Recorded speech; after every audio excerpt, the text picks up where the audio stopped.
Presiden Ukraina Volodymyr Zelensky akhirnya mengakui pasukannya meluncurkan operasi militer di Oblast, daerah setingkat provinsi Kursk, Rusia. Pasukan Ukraina dilaporkan menyerang wilayah perbatasan ini sejak Selasa 6 Agustus 2024.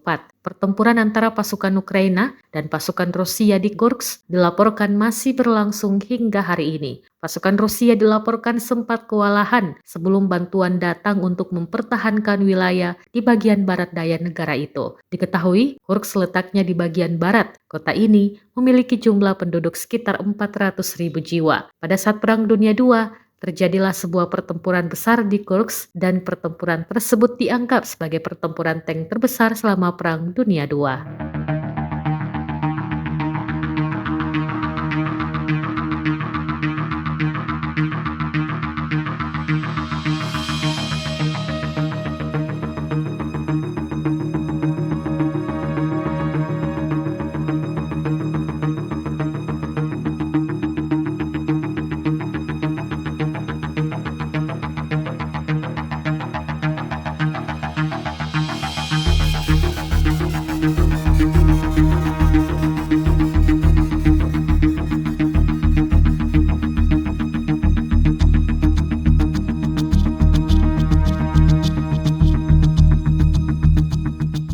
Download Tribun X sekarang, menghadirkan lokal menjadi Indonesia.